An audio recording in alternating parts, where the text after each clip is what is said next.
हमारी संस्कृति, हमारी पहचान।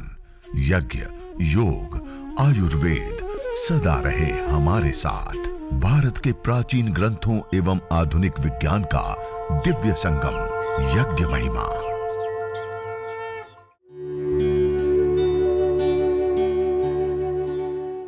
भारतीय संस्कृति में यज्ञ, योग एवं आयुर्वेद जैसी अमूल्य विद्याएं हैं, जिसका मूल है वेद। इतिहास की ओर दृष्टि डालें तो भगवान राम, भगवान कृष्ण से लेकर राजा महाराजाओं, ग्रामवासियों व अरण्यवासी ऋषियों की कुटियों तक नित्य व नैमित्तिक यज्ञों का प्रचलन देखने को मिलता है।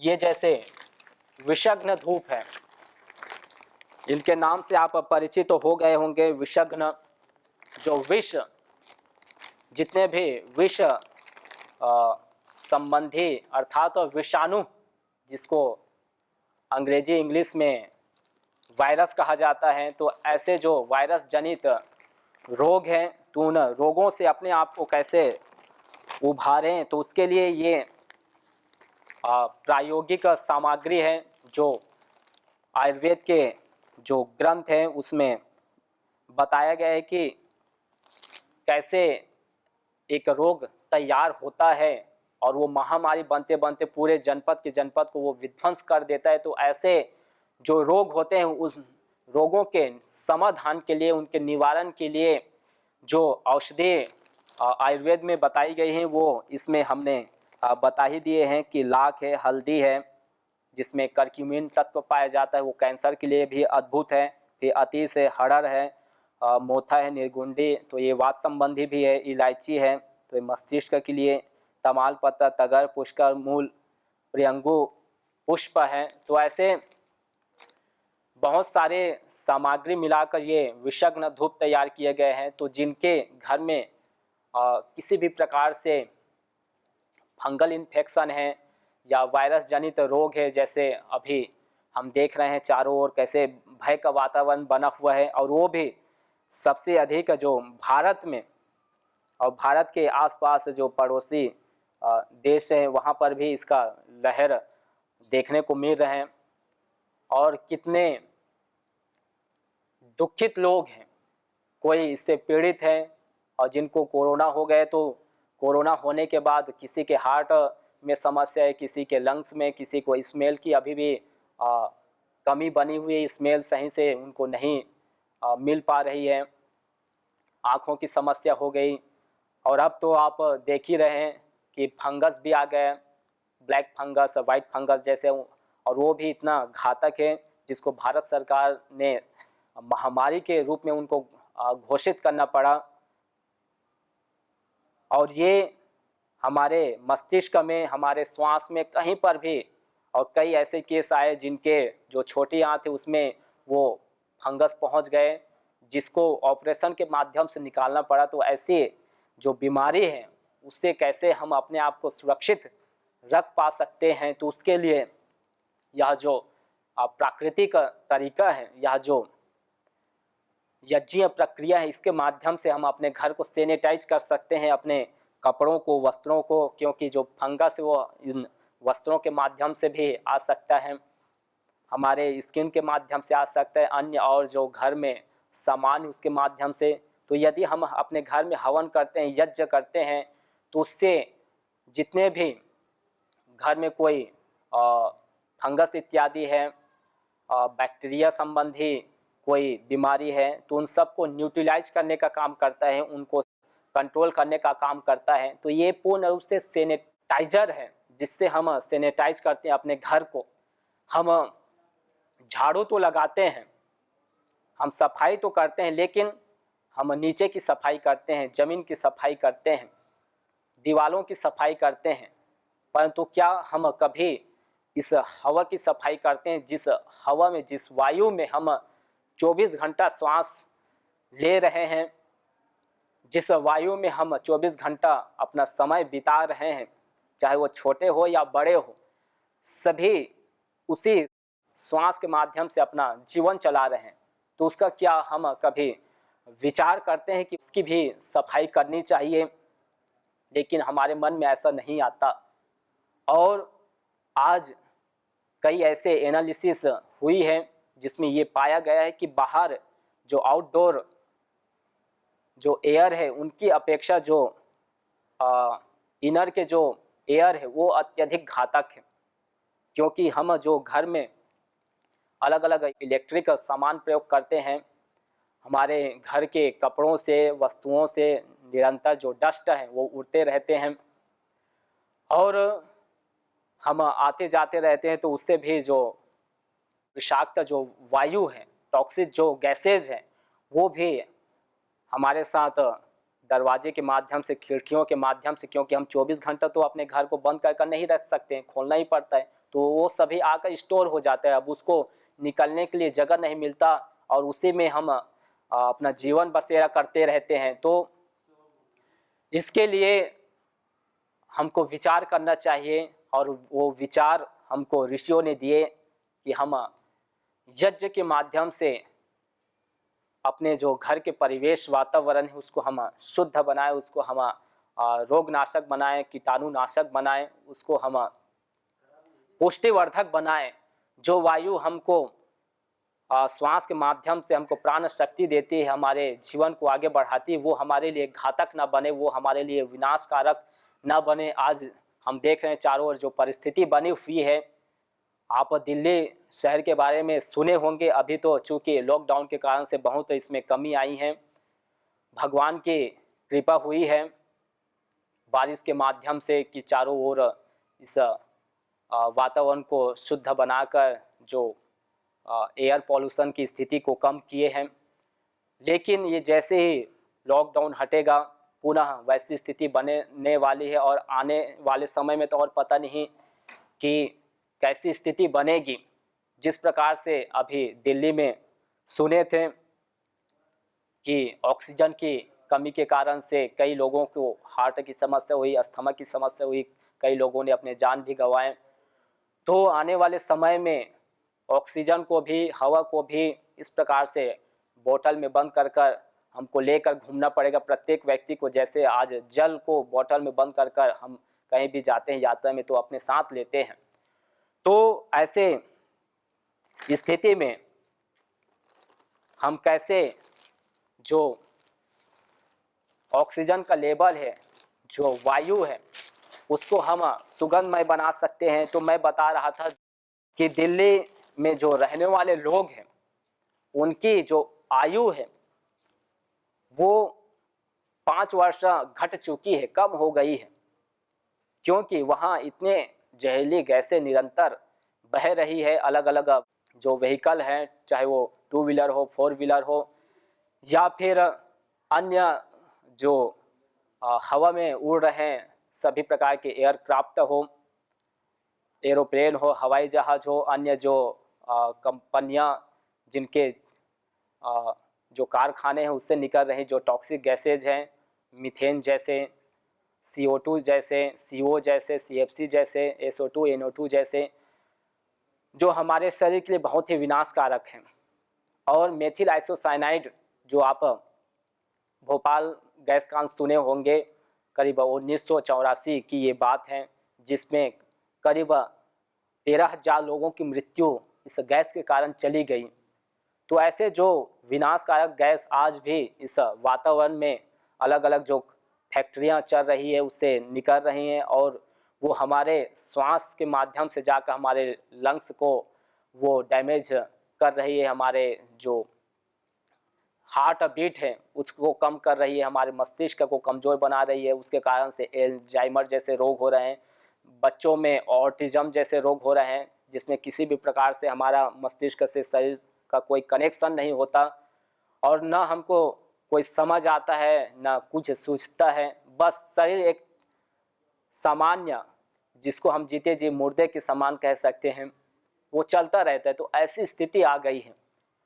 तो इसके कारण से सिर्फ भारतवर्ष में ही करीब 12 लाख लोगों की मृत्यु हो जाती है। अर्थात यदि महीना में देखें तो प्रति महीना, क्योंकि जो साल है वो 12 महीना का 1 वर्ष होता है तो 1 महीना में 1 लाख लोगों की मृत्यु केवल इसी जो ये एयर पॉल्यूशन है उसके कारण से हो जाती है। और उस एयर पॉल्यूशन के कारण से जैसे मैंने आपको बताया अलग अलग रोग, स्किन कैंसर की समस्या, मस्तिष्क की समस्या, हार्ट की समस्या, लंग्स की समस्या, फिर अन्य और हमारे जितने भी फंक्शंस हैं उनमें इन्फेक्शन की समस्या।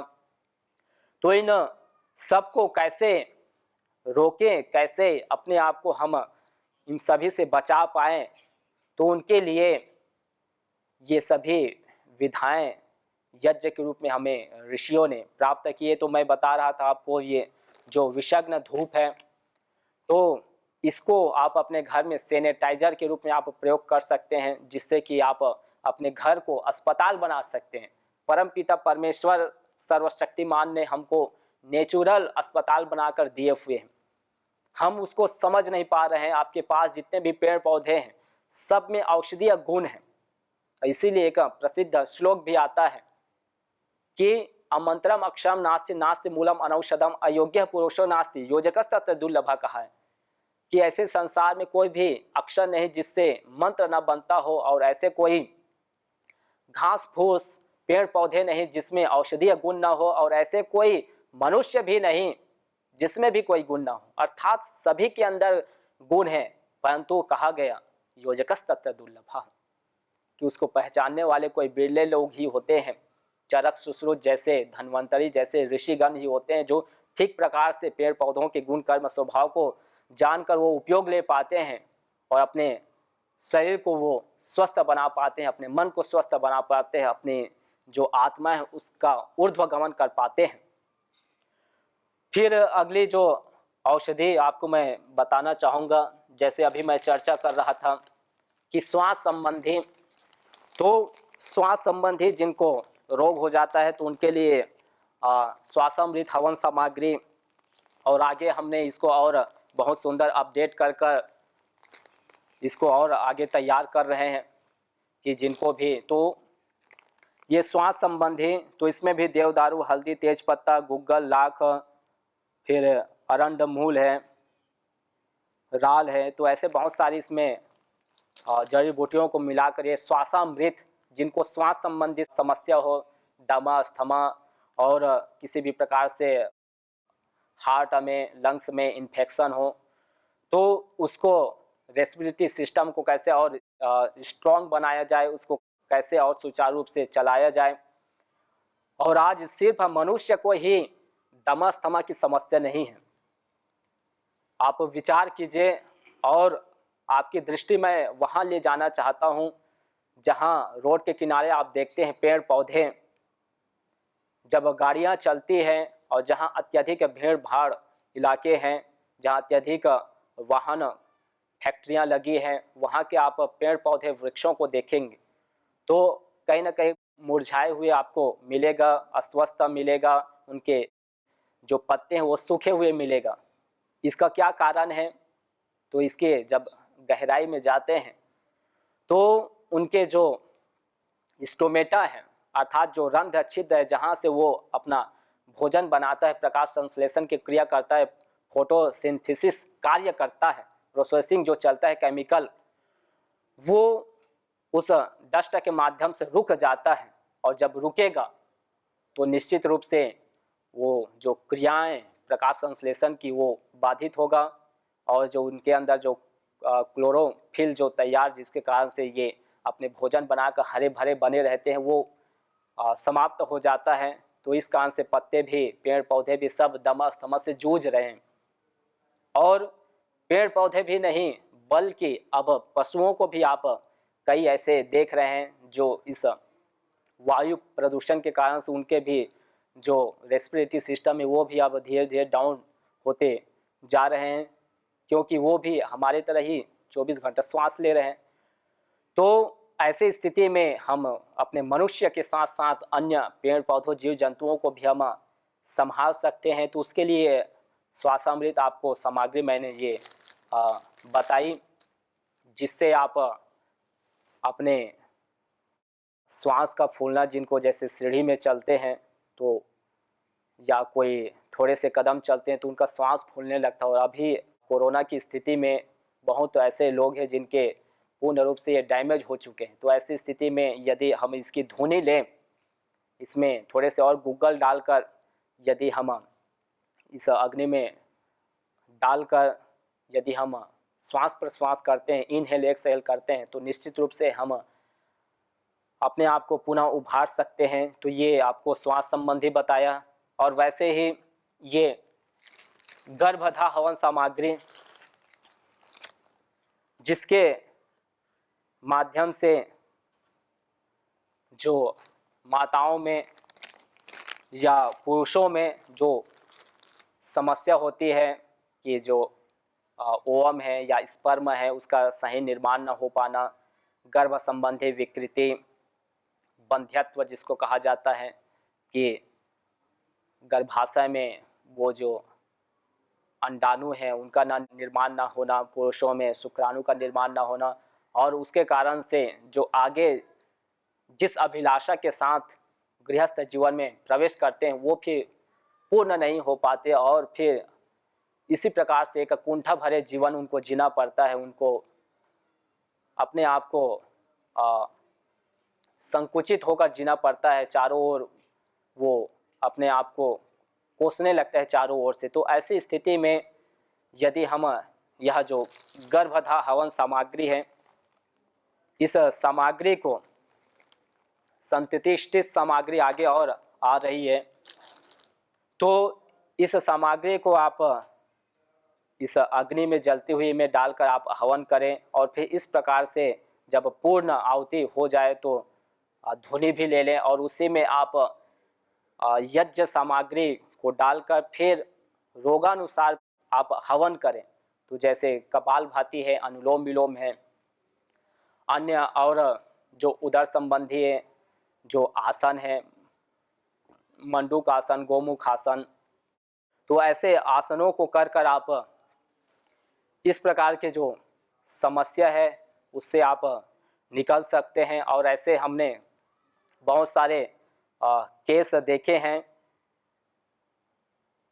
जो हवन के माध्यम से और हवन के पश्चात आसन प्राणायाम के माध्यम से अपनी जो समस्या थी इनफर्टिलिटी की, जिनको समस्या थी कि गर्भाशय में जो स्पर्म है, ओवम है, उनका स्थापन न होना या पतले होना, सही से निर्माण न हो पाना, पुष्ट न हो पाना, तो उनके लिए ये बहुत ही एक सुंदर औषधि है गर्भधा। तो इसकी धुनी से आप इस प्रकार की समस्या को आप दूर कर सकते हैं। फिर वैसे ही ये कैंसर नाशी हवन सामग्री, तो जिनको कैंसर और कैंसर का भी बहुत सारे प्रकार हैं, जिसमें ब्रेन कैंसर हो जाता है, ब्लड कैंसर, स्किन कैंसर, किसी को बोन कैंसर, हार्ट कैंसर, तो ऐसे कैंसर की बहुत सारे कैटेगरी हैं। तो सभी प्रकार के जितने भी कैंसर हैं तो उसमें जो अधिकतर समस्या है, जैसे मैंने शुरू में कहा, वायु प्रदूषण, एयर पॉल्यूशन, जिसके कारण से स्किन कैंसर, ब्रेन कैंसर, बहुत सारे लगभग जो 80 से 90% जो कैंसर की समस्या है वो हमारे इसी वायु के कारण से बनती है। तो ऐसी स्थिति में यह जो कैंसर नाशी हवन सामग्री है, जिसमें सामग्री मिली हुई हल्दी है, अपामार है, गुग्गल है, देवदारू, लोध्र, फिर माजू फल है, शतावर, मंजिष्ठ, धाय फूल है, तुलसी है, मुनक्का है, मकोय है, दालचीनी, अश्वगंधा, दारू, हल्दी, कचूर, कलौंजी जैसे ऐसे बहुत सारी औषधि है। तो ऐसी बहुत सारी इसमें सामग्री मिली हुई है कैंसर नाशी हवन सामग्री, जो कैंसर में बहुत ही उपयोगी है। तो जिनको भी किसी भी प्रकार से कैंसर हो, चाहे वो मुख में हो, मस्तिष्क में हो या ट्यूमर हो, कहीं भी शरीर में गांठ हो, तो ऐसी स्थिति में आप इस सामग्री में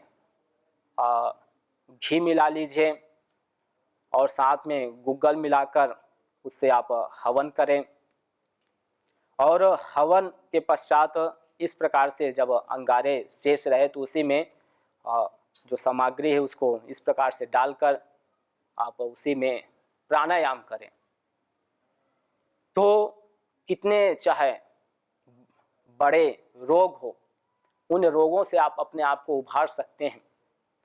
बशर्ते हमको समझना पड़ेगा कि जैसे हम अन्य पैथियों में विश्वास करते हैं, क्यों विश्वास करते हैं? क्योंकि उसका रिजल्ट है, तो वैसे ही इसका भी रिजल्ट है, तो इसमें भी हमको विश्वास के साथ करना चाहिए और श्रद्धा के साथ, क्योंकि जो हमारे मस्तिष्क है इसमें हम जैसे सोचते हैं वैसे हमारे अंदर हार्मोन्स तैयार होते हैं और वो हार्मोन्स हमारे शरीर में फैलकर पूर्ण रूप से उस रोग को, पर्टिकुलर उस बीमारियों को कंट्रोल करने का काम ही नहीं करता बल्कि क्योर करने का काम करता है।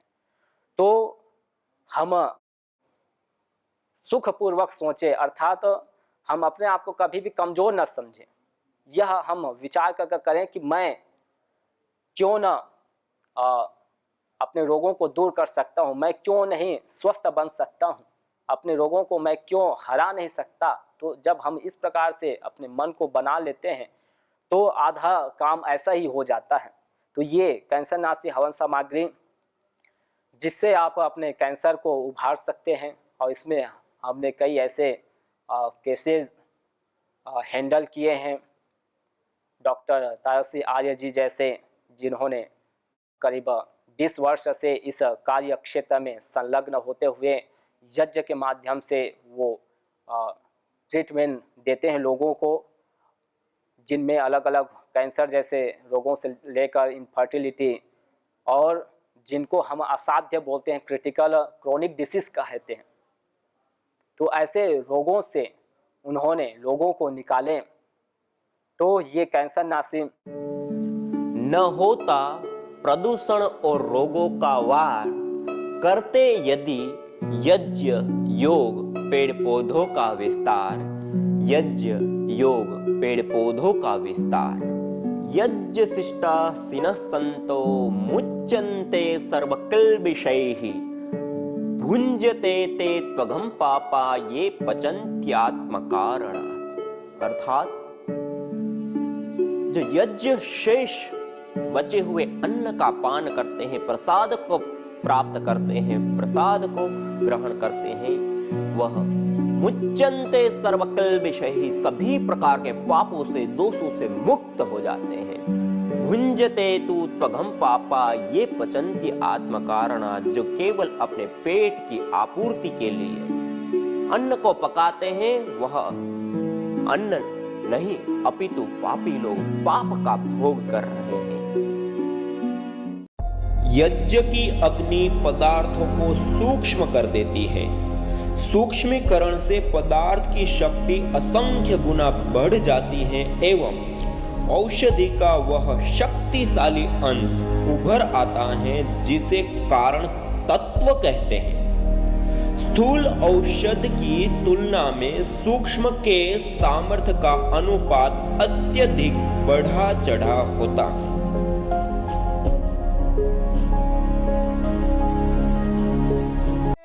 यज्ञ भारतीय संस्कृति की मुकुट मणि है, प्रतीक है, मूल है।